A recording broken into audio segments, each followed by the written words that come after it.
আইন শৃঙ্খলা বাহিনী নির্বাচনের জন্য যতটা প্রস্তুতি নেওয়া দরকার আমরা ততটা প্রস্তুত। ফেক নিউজ দিয়ে দেওয়া, মানে আপনি বলেন নাই বাট এটারে ফেক করে দেওয়া, এগুলি নিয়ে আমাদের এখানে আলোচনা হয়েছে। নির্বাচন নিয়ে আলোচনা হয়েছে, এটা হলো আমরা যেটা বলি, যেমন ধরেন ফ্যাসিস্ট সরকার পতনের পরে রাজনৈতিক দলগুলির মধ্যে যে ঐক্যটা ছিল তা ধরে রাখতে হবে। রাজনৈতিক মধ্যে যদি মত থাকতে পারে একজন আমি, কিন্তু জাতির বৃহত্তর স্বার্থে গণতন্ত্রের পথে উত্তরণে সব রাজনৈতিক দলকে ক্ষুদ্র ব্যক্তি এবং দলীয় স্বার্থকে পরিত্যাগ করে ঐক্যবদ্ধ থাকতে হবে।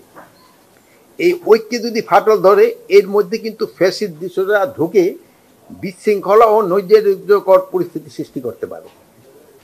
আরেকটা হলো জাতীয় নির্বাচনটা আপনারা বারবার দেখেন কতটা সুষ্ঠু, অবাধ, নিরপেক্ষ এবং নিরাপদ হবে তা নির্ভর করে নির্বাচনে অংশগ্রহণকারী রাজনৈতিক দলগুলির উপর।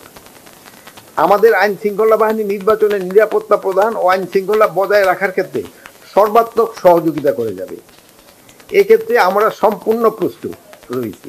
আর জনগণের অবাধ এবং স্বতঃস্ফূর্ত অংশগ্রহণের বিষয়টি গুরুত্বপূর্ণ। যে বিষয়টি রাজনৈতিক দলগুলো নিশ্চিত করতে হবে, সবাই অংশগ্রহণটা হলো রাজনৈতিক দলগুলি নিশ্চিত করতে হবে। সর্বোপরি সকলের সহযোগিতা বর্তমান অন্তর্বর্তীকালীন সরকার একটি অবাধ, শান্তিপূর্ণ, উৎসবমুখর নির্বাচন উপহার দিতে পারবো বলে আমরা আশা করি, সকলের সহযোগিতায়। সানশাইন আটা ময়দা সুজি, ভালোবাসায় তৈরি। এখন হলো কি দুইটা, এখন হলো আবার যদি অ্যাক্টিভ হয় সেই সময় বলে যে পুলিশ ওভার করে ফেলছে।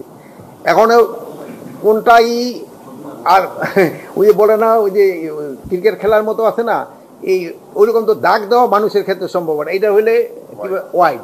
বাট আমাদের ক্ষেত্রে, মানুষের ক্ষেত্রে এই সম্বন্ধে ওয়াইডটা কইরা দেওয়া কিন্তু বড় মুশকিল।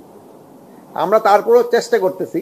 এই যে ধরুন গতকালকে যেমন পুলিশের ক্ষেত্রে হয়েছে কি, আগুন ধরাই দিছে, কিন্তু এখন যদি আগে আগুন ধরানোর আগেই যদি পুলিশ অ্যাকশনে চলে যেত তা আপনারা বলতেন যে শান্তিপূর্ণ এই অনুষ্ঠান হচ্ছে, কেন পুলিশ বাধা দিল। কিন্তু এখন আগুন ধরার পরে যে সময় বাধা দিছে সেই সময় কিন্তু আপনারা কিছু বলেন নাই। ভালো কথা যে আপনারা বলেন নাই, কিন্তু নিয়মটা হয়তো ছিল যে আগুনটা ধরার আগেই কিন্তু অ্যাকশনে যাওয়া, প্রিভেন্টিভ করা। আরেকটা জিনিস হলো আপনারা খেয়াল করবেন, এই আমরা দায়িত্ব নেওয়ার পরে 1604টা অবরোধ হয়েছে রাস্তায়, 1604টা ঢাকা শহর এবং আশেপাশে। এইটা করছে 123টা সংগঠন, 123টা সংগঠন এটা করছে। তা আমাদের আপনাদের মাধ্যমে একটা অনুরোধ, এইগুলি যদি তারা রাস্তায় না করে, যে রাস্তাটা কিন্তু জনভোগের সৃষ্টি করে, এই যানজটের কিন্তু একটা বড় কারণ হলো একটা রাস্তা যদি একটা কোনা ব্লক হয়ে যায় পুরো ঢাকা শহর কিন্তু এফেক্টেড হয়ে যায়। তা আমি সবার কাছে একটা অনুরোধ করব যে এটা যদি একটা পার্টিকুলার জায়গা, যেমন যেখানে মাঠ রয়ে গেছে অথবা সরোয়ার্দী উদ্যান রয়ে গেছে, এই সব জায়গায় যদি করে তো কিন্তু জনদুর্ভোগটা কম।